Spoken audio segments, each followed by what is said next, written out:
เรื่องนักมวยขึ้นตีบ่ได้เรื่องนี้เล่าในวงเล่าเมื่อประมาณปีพ.ศ. 2512เหตุเกิดในงานฤดูหนาวเจียงใหม่ซึ่งในสมัยนั้นจัดที่สนามกีฬาเทศบาลนครเชียงใหม่ค่าบัตรเข้างาน10 บาทพอฟรีได้กูอย่าง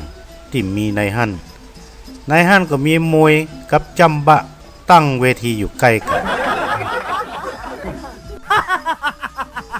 จำบะก็คือการเต้นโป๊เกือบเปย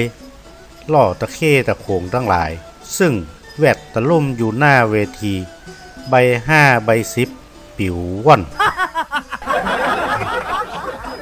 ลู่กันฮืดติบสาวจำบะเหล่านั้นฮิตกันกับเวทีมวยที่อยู่ใกล้กันกับเงียบปิ้งบนเวทีบ่มีคนขึ้นตีติดป้ายว่ามวยจะตีเวลา1 ทุ่มคนก็มานั่งเก้าอี้พอกันหลาย10 คนก็มาหันขึ้นตีสักเดือผ่านไปได้3 ทุ่มก็บ่มีนักมวยขึ้นมาสักกู้ผู้ชมก็เริ่มบ่พอใจ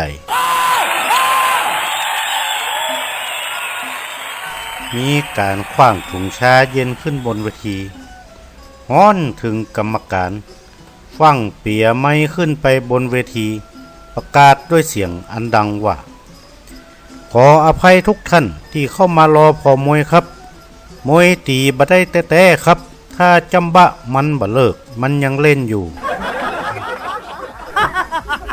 ผู้ชมก็ขว้างถุงน้ำแข็งชาเย็นขึ้นบนเวทีแหม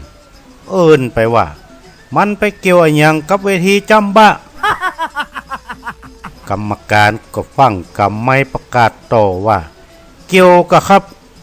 นักมวยขึ้นตีบ่ได้เพราะมันอยู่ใกล้เวทีจำบะนักมวยใส่กระจับบ่ได้ครับ